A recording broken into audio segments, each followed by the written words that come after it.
अस्सलाम वालेकुम। आपको पता है कि हमारा जो है 17वां सिपारा मुकम्मल हो गया है। हर सिपारा मुकम्मल होने के बाद हम एक नबी के बारे में पढ़ते हैं, और जो हम पहले हज़रत मूसा अलैहिस्सलाम के बारे में पढ़ रहे थे उसी को कंटिन्यू करें।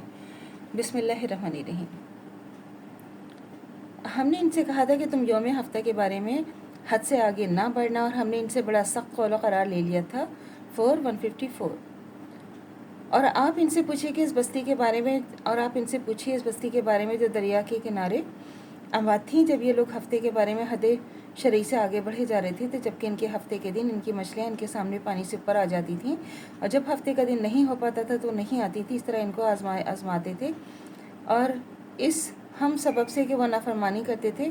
जब उन्होंने इन बातों को फरामोश कर दिया जिसकी इनको नसीहत की जाती थी, तो हमने इनको बचा लिया। जो इस बुरी बात से रोकते थे, पकड़ लिया इनको जो ज़्यादतियाँ करते थे एक सख्त अजाब में, इस सबब के वो कोई हुक्म मानते ही नहीं थे। बस जिस चीज़ से इनको मना किया जाता था, जब इसमें हद से आगे बढ़ गए तो हमने इनको कह दिया कि बन जाओ बंदर जलील। फिर हमने इस बात को एक इबरत ना अंगेज़ वाक़या बना दिया इनके लिए जो इनके सामने थे, और इनके लिए भी जो इनके बाद में आते रहे, और मौजिब नसीहत बनाया इनके लिए जो अल्लाह से डरने वाले हैं। और हमने मूसा को भेजा अपनी निशानियाँ और रोशन दलील देकर फ़िरौन और हामान कारून की तरफ, तो उन्होंने ये जादूगरी झूठा है। बेशक कारून मूसा की कौम में से था, फिर वह इनसे अकड़ने लगा। हमने इसको इतने ख़जाने दिए थे कि इनकी कुंजियाँ एक जमात ताकतवर के लिए भी उठाना मुश्किल था। जब इसी से इसकी कौम ने कहा इतराओ मत, क्योंकि अल्लाह इतराने वालों को पसंद नहीं करता, और जो कुछ अल्लाह ने तुमको अता किया है इससे आखिरत का घर हासिल करो। दुनिया में से अपना हिस्सा ना भूलो। जैसे अल्लाह ने तुमसे भलाई की है वैसे ही तुम भी भलाई करो, क्योंकि अल्लाह फसाद करने वालों को पसंद नहीं करता। कारून बोला कि ये माल तो मेरे इल्म की बदौलत है।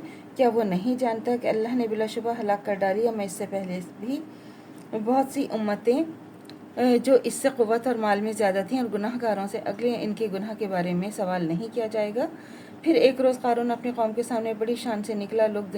जो लोग दुनिया की ज़िंदगी के तालिब थे, कहा एक काश हमारे लिए भी ऐसा ही होता जैसे कारून को दिया गया है। बेशक वो बड़ा ही नसीबे वाला है। जिन लोगों को इल्म दिया गया था वह कहने लगे तुम पर अफसोस है कि अल्लाह का सवाब बेहतर है इसके लिए जो ईमान ले आया और जिसने नेक काम किया, और सिर्फ सब्र करने वालों को ही मिलेगा। फिर हमने कारून और इसके घर वालों को बमा ख़जाने के ज़मीन में धंसा दिया। फिर इसकी कोई ऐसी जमात न थी जो इसको बचाती अल्लाह के सिवा, और ना कोई बदला ले सकता था। और वो कल जो इसकी मर्तबे की तमन्ना करते थे, आज सुबह को कहने लगे हाय शामत, अल्लाह ही अपने बंदों से जिसके लिए चाहता है रिज़्क़ खुराक कर देता है, और जिसके लिए चाहता है तंग कर देता है। और अगर अल्लाह हम पर एहसान करता तो हमें भी धंसा देता।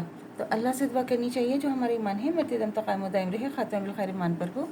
इजाज़त दीजिए। अल्लाह हाफ़िज़। मेरे चैनल को लाइक कीजिए, शेयर कीजिए, सब्सक्राइब कीजिए। शुक्रिया।